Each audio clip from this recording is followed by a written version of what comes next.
Okay, time to do part three here. I went ahead in that break and got this book, which you should get and read. Let me get it around here. The Coming Prince by Sir Robert Anderson. And it was written in the middle of the 19th century. So it has some of that, older wording to it, but very interesting where it goes into detail on what we're talking about, the 70 weeks of Daniel. I checked my math. From the time of the establishment, I was close. It was 173,880 days. So I was kind of fudging around with numbers because I didn't have it at my fingertips. But from the time of the call to establish Jerusalem to the triumphal entry was 173,880 days using a 360-day Jewish calendar. So we have that precision there that makes this so crazy. It's so crazy that we have this. No other religious book on the planet has this kind of precision anywhere in it. So I'll leave that. So we have says that, and after 62 weeks shall the Messiah be cut off, but not for himself, and the people of the prince shall come. So where he's got is he's also saying that this Messiah will be rejected. He will be cut off. Instead of them accepting him, oh, Messiah's here, great, let's do this. They're going to reject him, and the people of the prince shall come. Now, the people of the prince, there's an allusion to something. The people of the prince shall come, not just this prince. Some people will say that this is the Romans, and this is going to be the Europeans and the Americans and NATO and UN and all of this. I used to kind of lean into that. But the people of the prince, this is the prince of darkness. This is the prince of this world. This is the prince and the power of the air. When you're considered called the people of the prince, he's your prince. This isn't just Romans or Catholic Church or Europe or NATO. It is a conglomerate. And as we see this when we've looked at Revelation, we see that there's this conglomerate of group where the whole group comes together to say, we don't want Israel, we don't want this God, we're going to kick this all out and take the whole ball of wax for ourselves. That's what it means by people of the prince. Don't get so myopic or leaning into a teaching that you don't see what the words are saying. The prince here, and it's a little p, is not our Prince of Peace, who is a King of Kings at this time. When he comes back, he's the King of Kings. When he was here, he was the Prince of Peace. Now, that's a different thing. A king rule, a prince is more like when you have a king-prince relationship. The king is ruling, and the prince is like governing under the king. He doesn't have any authority directly of his own. And that's not saying, this is hard to say about Jesus and God because Jesus was God. We have scriptures where it says that he took off his deity and became in the form of a man, and not just the man, a servant of men. So as the prince, he was telling us, he even said, I only say what I hear the Father say and only do what I see the Father do. So as the prince, he's telling us what the king is doing, but when he comes back, he's going to be the king. So this prince is not Jesus. This prince is the prince in the power of the air. And so he's doing this. And that shall come, they shall destroy the city and the sanctuary, and the end thereof shall be a flood, and unto the end of the war of desolations are determined. And he, now we're leaning in, now we're getting a little more specific. Now, when you're reading Revelation, when you're reading Daniel, you kind of have to, have a little bit of fluidity in the sense of what you're talking about, because he will confirm. Who's this he now? Now we're talking about this Antichrist figure, the people of the prince. It's prince and power of the air. But now we're talking about, and the Antichrist and the prince and the power will be the same person. That's where he gets his power from, by the way. So don't think that there's going to be a separation between those two.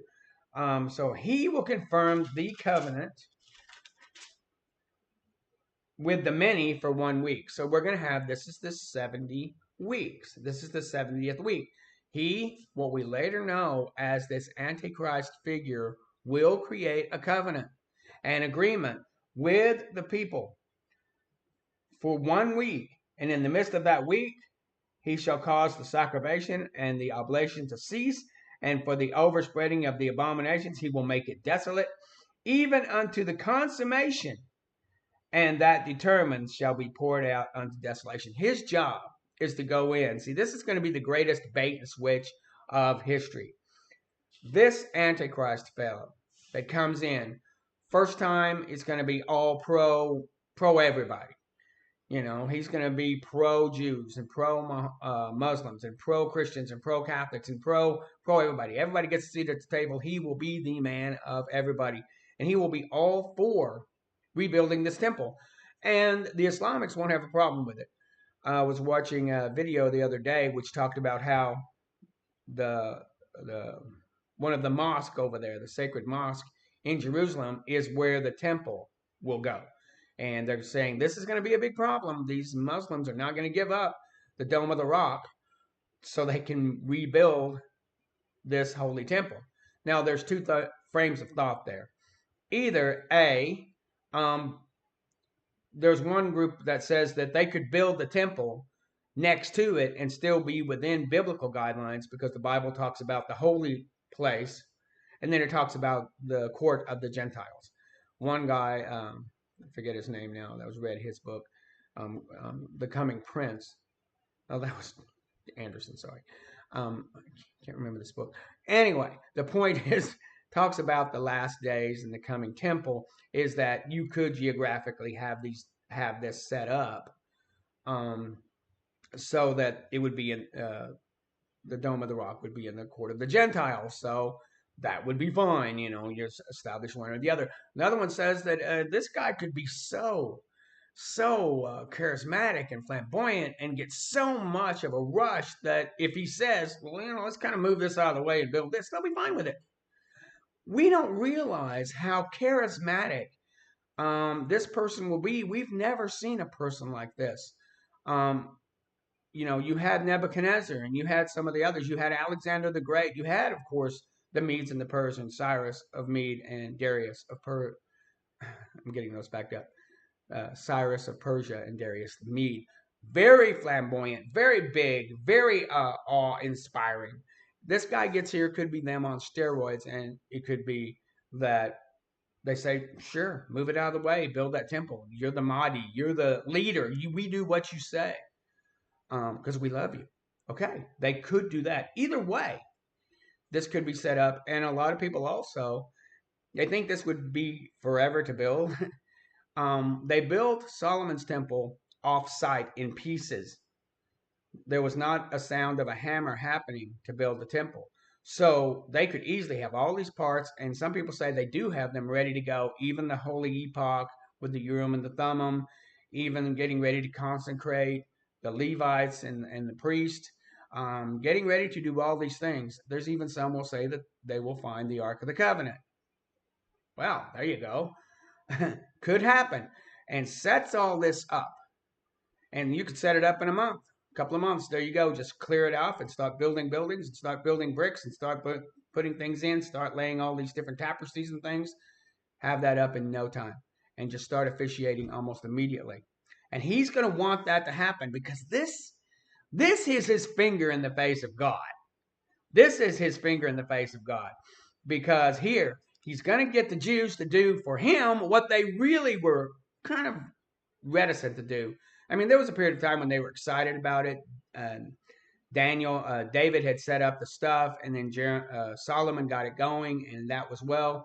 But for the maintenance and some of this worship, there was a little bit pulling teeth to make sure that they kept things going. Nehemiah had a big problem in trying to get the city up and running for Jehovah.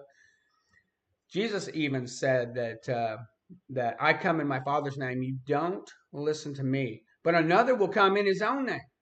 He comes in his own name, and you will hear. So that's the idea. This guy comes up, and it's going to be, like I said, a finger or a stick in the eye of God. I got them to build a temple. Your temple, I got them to set up yours, even with your Ark of the Covenant. I got them to set this up. They kind of drug their heels to do it for you, but they just jumped out to do it for me. But what he's going to do, and I said this to my wife, it's very interesting, and this is a tell for us Christians.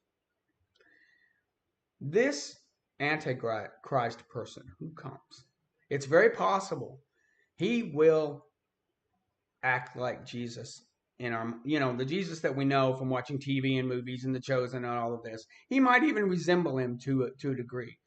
I was thinking that you look at the TV show Mission Impossible, when Ethan Hunt wants to be somebody, he puts on this mask and he's that person and he walks like him, and talks like him, and he becomes him. Then later on, he pulls the mask off. That's exactly what's going to happen here. He might claim a virgin birth. He might walk on water. He might feed 5,000 people. He might heal people verifiably right there in the city of Jerusalem. This time he will be accepted. He will be put on their shoulders, not like they should have done for Jesus. He will do that. And he will look like Jesus. And even to some of the more syrupy, less biblical understanding, less biblical reading Christians, he will look like Jesus come back for them. Maybe they kind of don't know this, or their idea. Some denominations don't even talk about harpazo or rapture. Some denominations don't even talk about this. Every Sunday, it's how are you doing today? Are you a good person? Are you nice to your neighbors?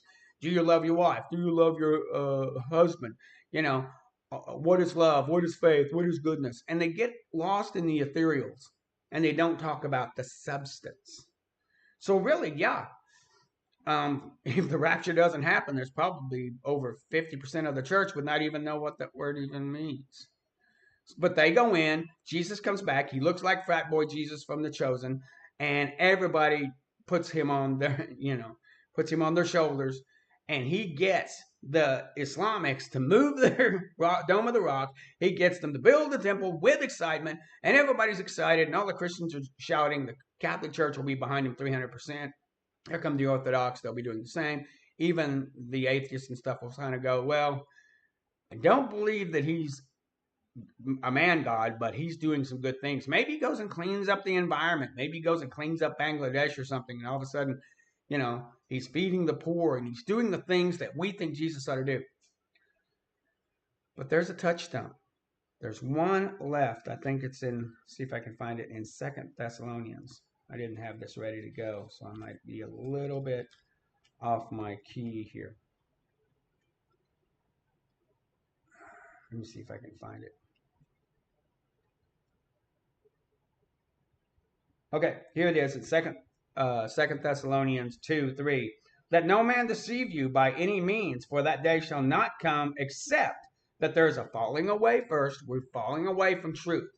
Many people say, well, this is a falling away from Christ. It's falling away from the truth of Christ. How many people don't read a King James Bible? How many people don't read their Bible? We just go with whatever we heard.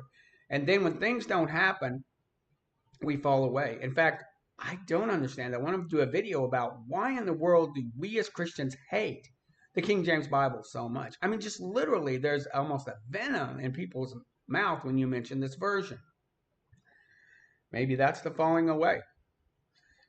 And the man of sin is revealed, and the son of perdition. So this is 2 Thessalonians 2:3, talking about this Antichrist person, who opposes and exalts himself above all that is called God, or that is worshipped, so that he, as God, sits in the temple of God, showing himself that he is God. Now, follow this.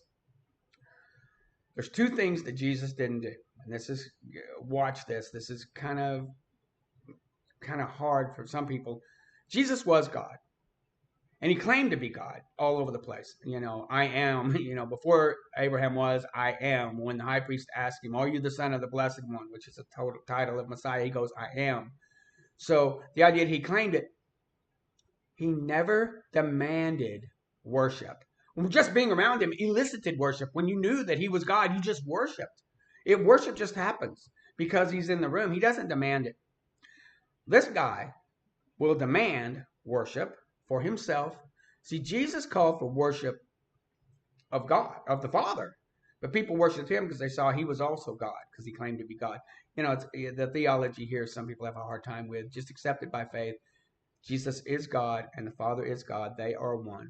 But at this point in time, Jesus was here and the Father was there.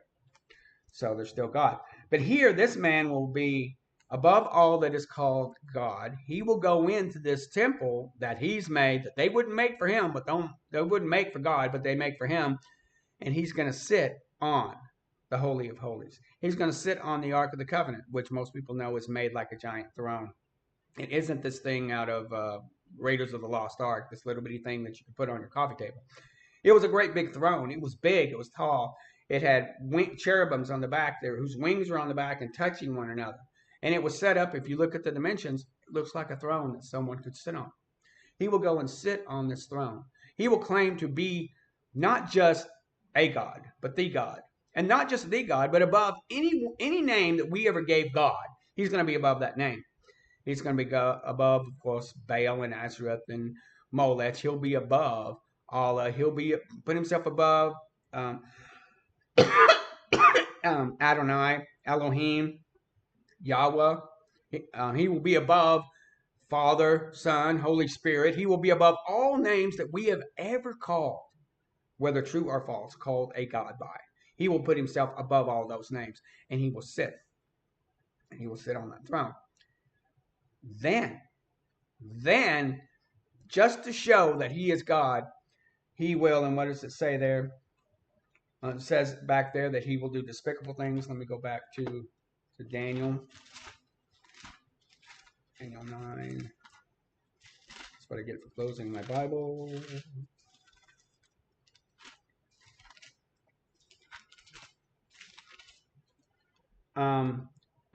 And it says, and the oblation to cease, and for the overspreading of abominations, he will make it desolate, even unto the consummation, and that determines shall be poured out to make desolate. He is there to make this worship, this Judaistic worship, desolate. He will turn around, and it's most likely he will demand the Jews do things that they can't do, like eat pork. He may turn around and profane that holy, the Ark of the Covenant somehow. He may start demanding profane, demanding them to work on the Sabbath, demanding them to eat some pork, demanding them to do this and that, come up with these strange anti-Jewish demands, because now he's God. He wants to prove also that people will do what I say. I'm going to make a new 10 Commandments. It's going to flip. I'm going to say it's okay to murder. It's okay to steal. It's okay to have adultery. It's okay to covet. It's okay, all these things. And this is all a stick in the eye of God, that he will get them to build the temple that they kind of drug their heels on through all of history. He will get them to sacrifice to him, to accept that he is above all gods, in the name of all gods, and then he's going to change all the rules, and he will make the religion desolate. It will be desolate. It will be worthless to God because it is now desolate, and that's the goal, desolation. And that's where he's going here. So if you can see this entire thing happening, now I'm going to do a part 4 to say where I think we are now and how we're going to get to the state. So one more. Let's see what happens.